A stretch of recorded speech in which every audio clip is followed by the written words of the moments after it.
Bismillahirrahmanirrahim. Assalamu alaikum viewers. I am Maryam Noor and this is my channel Easy Learning with Maryam. Today we are going to learn auxiliary verb. But before starting our lecture, very quickly give a like and subscribe my channel. And don't forget to hit bell icon.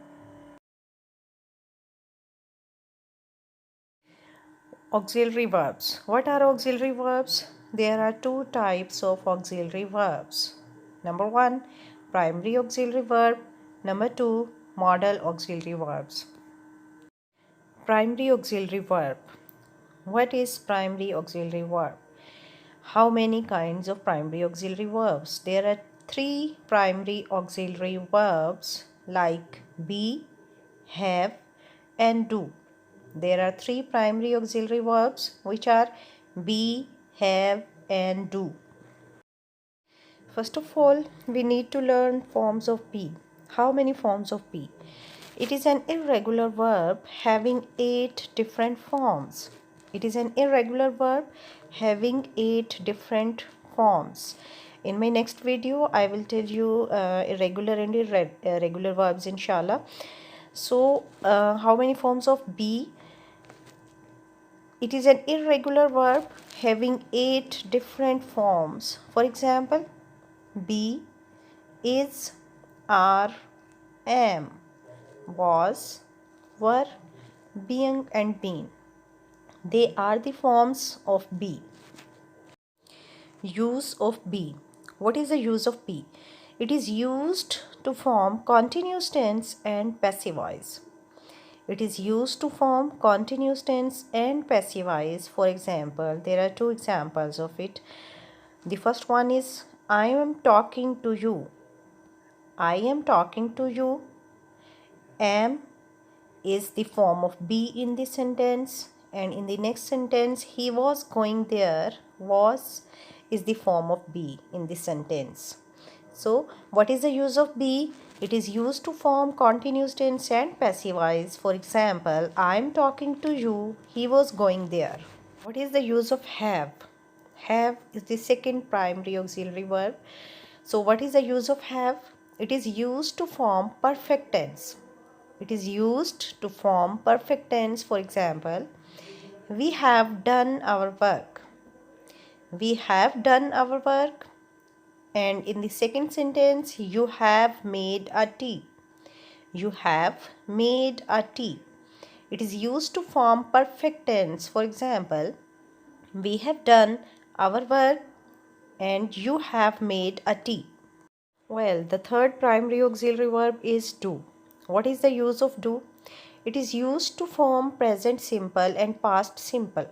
It is used to form present simple and past simple, but mostly we use it in questions, interrogative and negative sentences. Mostly we use it in interrogative and negative sentences. For example, I don't go there. This is a negative sentence. I don't go there. And do you have a pen? This is an interrogative sentence. Do you have a pen? So what is the use of do? It is used to form present simple and past simple. But mostly we use it in interrogative and negative sentences. Well, now modal auxiliary verbs. There are 10 common modal auxiliary verbs. There are 10 common modal auxiliary verbs.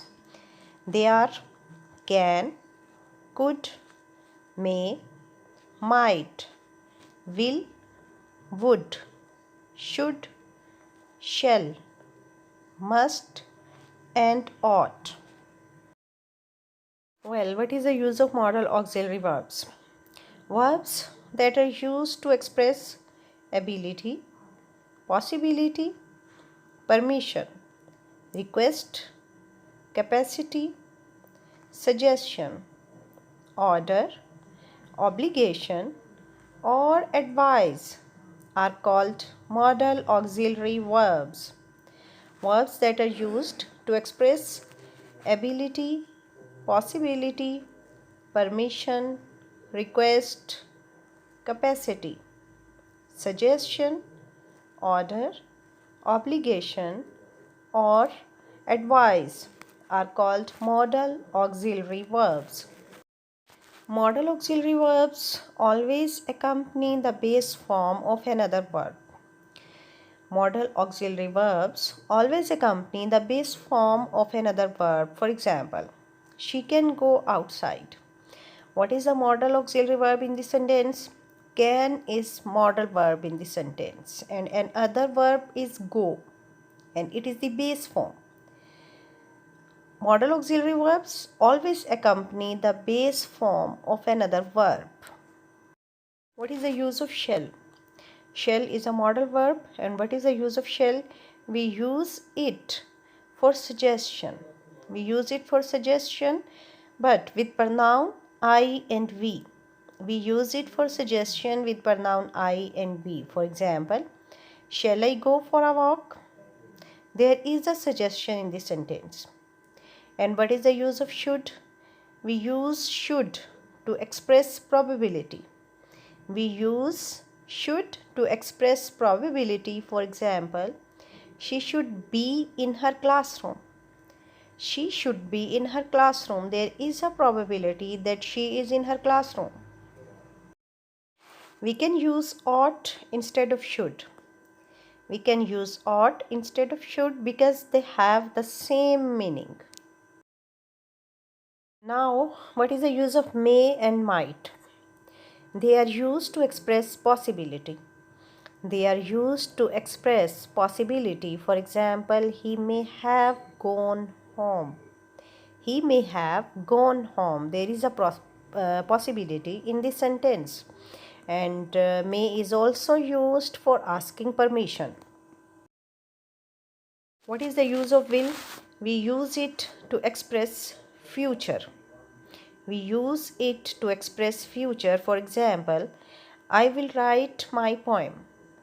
I will write my poem. And would is used in conditional sentences. Here is an example of would. Would is used in conditional sentences. And what is the example? If I went to the ground, I would play football there. If I went to the ground, I would play football there. There is a condition in the sentence. It is a conditional sentence. So, what is the use of would? Would is used in conditional sentences. Well, now we learn the use of can. What is the use of can? We use can to express ability to do something. We use can to express ability to do something. For example, he can speak English. There is an ability which is shown in the sentence. He can speak English. And you can play if you finish your work. There is a possibility in this sentence. You can play if you finish your work. So we can say that can is used for both to express ability and to express possibility. Here is a note about can and could. Be able to is possible in all tenses. Be able to is possible in all tenses, but can is possible only in present and could is possible only in past tense.